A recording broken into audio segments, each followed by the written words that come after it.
How are you? नमस्ते, कैसे हो आप लोग? This is your girl Arnika और आज की वीडियो काफ़ी ज़्यादा इंटरेस्टिंग होंगी और नॉलेजफुल होगी क्योंकि आज की वीडियो में हम कुछ कॉन्ट्रैक्ट्स या बिजनेस लॉ के बारे में पढ़ेंगे। उसको इजी टर्म्स में सोचेंगे और इजी वे में समझेंगे, राइट? तो जैसे कि आप ऑन द स्क्रीन देख सकते हो ये पोस्टर। तो कॉन्ट्रैक्ट ऑफ एजेंसी होती क्या है? When you can not do it your self, your agent does it. मतलब अगर आप कोई चीज़ आपके हिसाब से ना कर सको तो आपका जो एजेंट है वो कर देता है। और ये जो लॉ में है ये treat as you did yourself. हम लोग एग्ज़ाम्पल लेते हैं।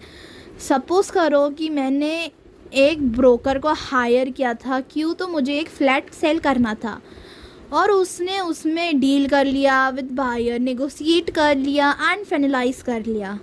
Legally it's like I did my self through him. Okay, now अब हम बात करेंगे। हमने तो समझ लिया कॉन्ट्रैक्ट ऑफ एजेंसी होती क्या है, राइट?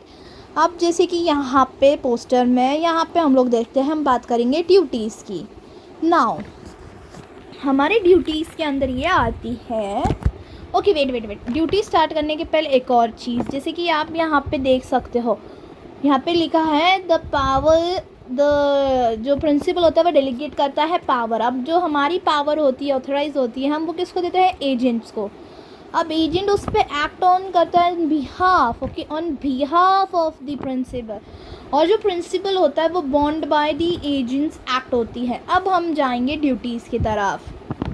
तो यहाँ पे आप देख सकते हो जैसे कि ड्यूटीज़ है। तो पहले हम बात करेंगे फॉलो प्रिंसिपल इंस्ट्रक्शंस। इसका मतलब ये है डू व्हाट द बॉस और द प्रिंसिपल से। Let's take an example. If you are the owner of teas, so you will sell your teas at rupees 500, right?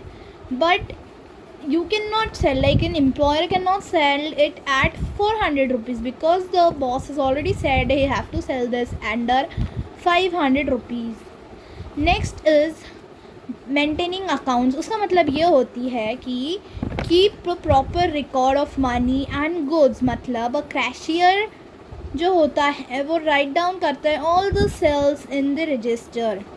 It is a kind of proof भी हो जाता है कि हमने ये cell किया है। तो आगे कोई दिक्कत कभी होती नहीं है बिकॉज राइटिंग डॉक्यूमेंट्स हमेशा परमानेंट रहते हैं और वो कभी भी झूठ नहीं होता है, राइट? ओके, नेक्स्ट आती है हमारी कम्युनिकेट विद प्रिंसिपल। मतलब keep informed about keep the boss or the principal informed about the things. Let's take an example. If a traveling agent update the customer's ticket, so he will also communicate that thing to the principal or the boss, not to make the secret profit. Over here we are seeing that do not earn extra money secretly.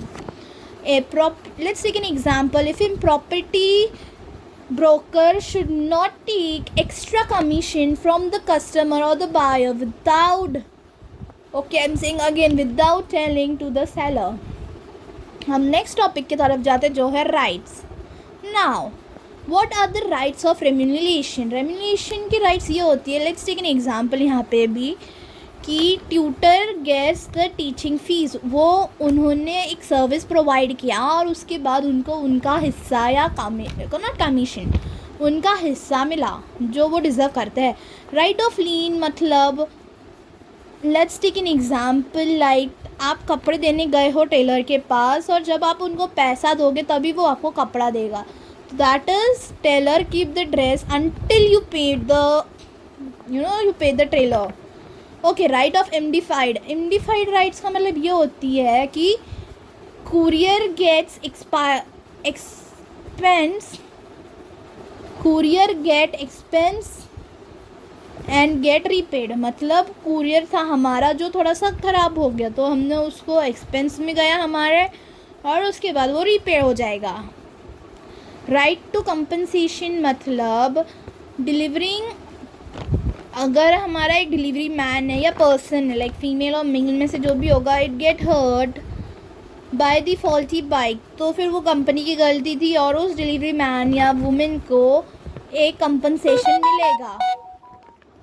Now let us talk about termination of agency. अभी termination मतलब कब हमारा agency बंद हो जाएगा। पहला, जब it has mutual agreement, मतलब shop owners and salesman ends the contract mutually, खुद की अंडरस्टैंडिंग के थ्रू उन्होंने उसको बंद करवा दिया है। देन कंप्लीशन ऑफ ऑर्डर्स और द बिजनेसेस, मतलब अगर लेट्स टेक एन एग्जांपल, आप लोग एक घर बेच रहे हो, जब आपने घर उसको बेच दिया तो आपका जॉब हैज़ बीन डन, तो जो हमारा ये है कंप्लीट हो जाएगा एजेंट्स का।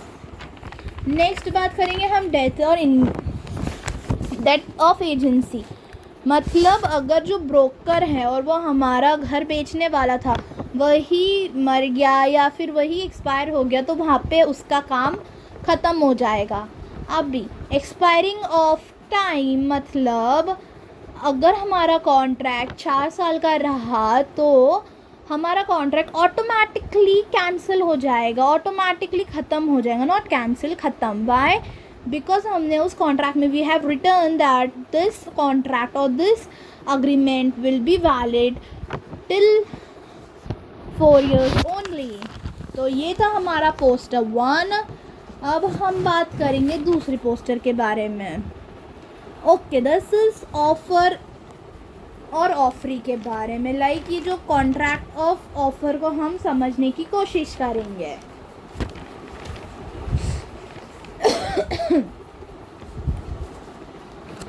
पता है आपको, हम लोग हमेशा डील करते हैं हमारे लाइफ में with being an offers, like seeing yes और no that decides your future. And offer simply means a person shows readiness to do or not do something,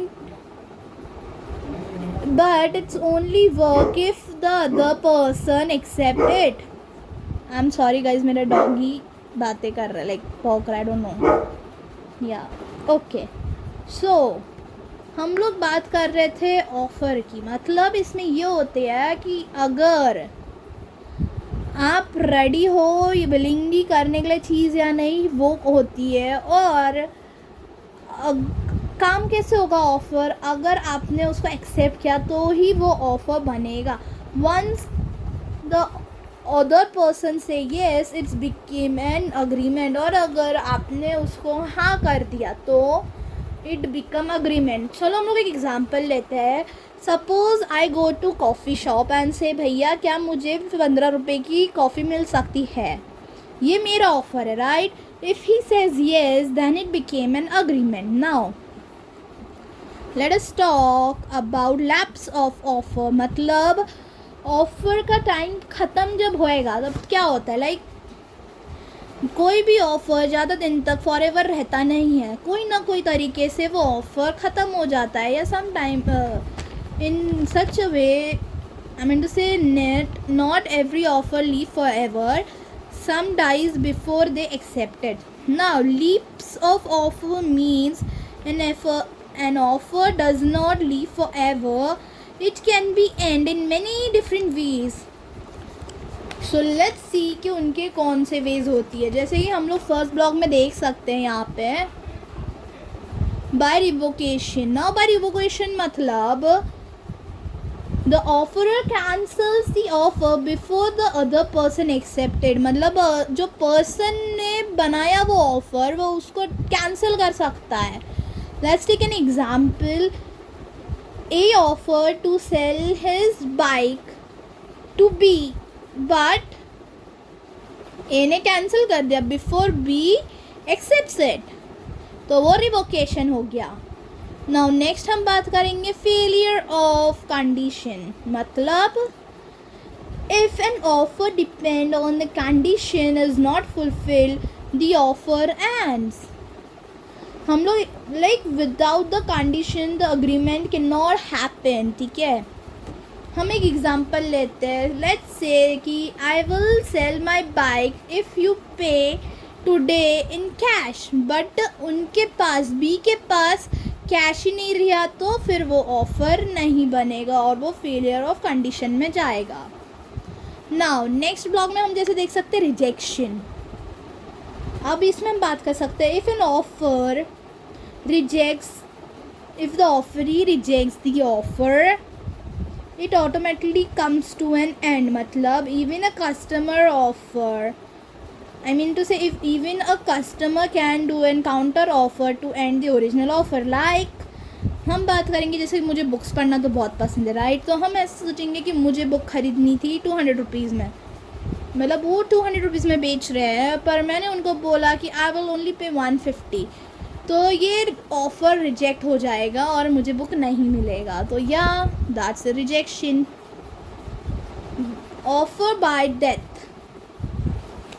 मतलब अगर if an offerer dies before the offeree is accepting the offer lapse, no one can accept the offer and no one can accept the offer अगर वो मर जाएगा इंसान। तो हम लोग एग्जांपल लेंगे, ए ने ऑफ़र किया लैंड बी को बट ए मर गया before B accepts the offer and automatically. ठीक है, अभी नेक्स्ट हम बात करेंगे लैप्स ऑफ टाइम की। लैप्स ऑफ टाइम में पता है क्या होती है? If an offer is not accept within the given time limit it's became invalid. मतलब अगर हमने एक ऑफ़र दिया, suppose if no time is given, और अगर सपोज हमें टाइम ही नहीं दिया रहा तो it must be accept within reasonable time period. Suppose करो आप लोग को जॉब के लिए जाना है और वहाँ पे इंटरव्यू ने बोला आपको कि हम आपको 1 वीक दे रहे हैं, आपको एक्सेप्ट करना है या नहीं करना है। तो जो दूसरी साइड का पार्टी है, सपोज मैंने एक्सेप्ट बाद में 1 महीने बाद किया तो वो नॉट वैलिड है, वो इनवैलिड हो जाएगा, यूजलेस हो जाएगा, तो कोई मतलब का नहीं रहेगा। ठीक है। ऑफर बाय इलीगलिटी मतलब if an offerer and offeree became illegal before accepting it can not be accepted. Law will not allowed an agreement on illegal activities. चलो हम एग्जांपल लेते, दिवाली का टाइम चल रहा है राइट। अगर दिवाली का टाइम चल रहा है तो a offers to sell fire crackers to the B but government ने क्या कर दिया, बैन कर दिया। तो अगर आप उसको बेचोगे तो वो इलीगल होएगा और फिर ये ऑफ़र ऑटोमेटिकली एंड हो जाएगा। अब हम बात करेंगे काइंड्स ऑफ गुड्स या कॉन्ट्रैक्ट ऑफ गुड्स। पहले whenever you buy or sell something you are entering into a contract of good। मतलब I promise to deliver। A contract of good means seller promise to deliver goods and buyer promise to pay the goods। Okay, when you order, अभी हम example लेते हैं। अब मेरा birthday है, suppose 12 अप्रैल को आता है गाइस, तो हाँ मेरा बर्थडे है तो मैंने उसमें ज़ोमैटो से केक ऑर्डर दिया। अब मैंने उनको एक प्रॉमिस किया कि if you will send me the cake I will give you the payment and this is a contract of goods। Now हम बात करेंगे kinds of good की। तो यहाँ पे बेसिकली 3 कैटेगरीज में आता है। एग्जिस्टिंग के अंदर भी सब कैटेगरीज है, like specific good, ascertain good and uncertain good, और फिर फ्यूचर गुड एंड कॉन्टिंजेंस गुड। तो हम इसको अभी धीरे करके पढ़ेंगे, एक एक करके पढ़ते हैं।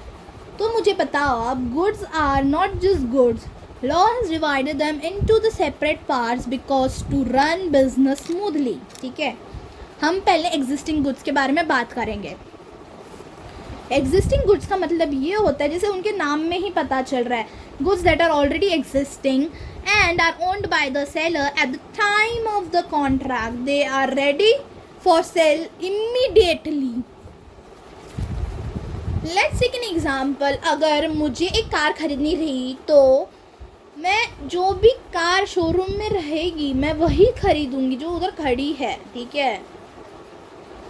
बी सेकेंड वाला, हम स्पेसिफिक गुड के बारे में बात करेंगे, एग्जिस्टिंग का सब पार्ट। स्पेसिफिक मतलब goods that are clearly identified and agreed upon the time of contract. No confusion about which item to being sold. चलो सपोज करो मुझे एक ब्लू कलर का माई फ़ोन ख़रीदना है या सैमसंग फ़ोन ख़रीदना है. I am very specific about it कि मुझे ब्लू कलर का सैमसंग का फ़ोन ख़रीदना है. उसके अलावा उसमें यूनिक सीरियल नंबर होनी चाहिए, because I am specifying the staff what ever I want in my product. वो होती है हमारी स्पेसिफिक गुड. अब अनसर्टन गुड्स मतलब goods that are selected and separated from a large stock. They became fixed only after choosing them. Let's take an example. If I want to, give a basket of apples to someone who's, I want to gift a basket of apples. ठीक है. अब मैं क्या करूँगी? I will pick 50 apples out of a basket or out of the apples which are laying down. like ऐसे example लेते हैं कि 200 एप्पल्स है. ठीक है. अब उन 200 में से मैं 50 एप्पल्स खुद सेपरेट और सिलेक्ट करूँगी. तो वो होती है हमारी uncertain goods. Ascertain goods. Uncertain goods क्या होती है? जो goods that are not just specifically identified at the time of contract, they are described only in journal term. मतलब मैंने बोला कि भैया मुझे आप एक काम करो, give me 1 sack of sugar and 1 sack of rice without selecting the brand or without knowing. कोई भी ब्रांड का दे दो, कुछ भी दे दो, बट मेरे को एक सैक ऑफ शुगर और एक सैक ऑफ राइस चाहिए. तो वो अनसर्टन गुड है. अभी हम बात करेंगे फ्यूचर गुड्स की. जैसे कि आप इधर देख सकते हो, फ्यूचर गुड्स मतलब goods that will be measurable और measurable, manufacture, produce और acquire in the future. They do not exist at the time of agreement. अभी वो लोग एग्जिस्ट नहीं कर रहे. जैसे कि हम लोग प्री ऑर्डरिंग कर रहे हैं न्यू सैमसंग का फ़ोन बिफोर इट लॉन्चेस. हमने उसको प्री ऑर्डर में डाल दिया. अभी तो वो एग्जिस्टिंग नहीं है, बट फ्यूचर में तो आएगा. वैसे ही उसी को बोलते हैं फ्यूचर गुड्स. कंटिन्यूस गुड मतलब goods that depend on the future uncertainty event to exist और टू बी सोल्ड. हम लोग ऐसे बोल सकते हैं they are not guaranteed at the time of contract. अभी अवेलेबल नहीं. लाइक सीजनल फ्रूट्स हो गया, मैंगोज़ हो गया. तो अगर मैं फार्मर के पास जाऊँ और उनको बोलूँ कि आप मुझे इतना केजी मैंगो बेचना, कब? जब सीज़न आया तब. Even I can say woollen वाले को कि भैया मैं आपको इतना पैसा अभी दे रही हूँ. जो कॉन्टिंजेंस है, वुलन तो हम लोग यूज़ करते हैं विंटर्स में, राइट? सीजनल जो है, ठीक है, तो मैं उसके हिसाब से उनसे मंगाऊँगी. तो it was this. I hope आप लोगों को कुछ समझ में आया होगा. ईजी था ये कॉन्ट्रैक्ट्स. ये सारे पोस्टर्स हैं जो मैंने बनवाए थे इस वीडियो के लिए. I hope you enjoy today's video and आपने कुछ तो सीखा होगा guys. Thanks for watching. Love you all 3000 time. Bye bye. I will meet you in next video. Stay tuned, stay blessed.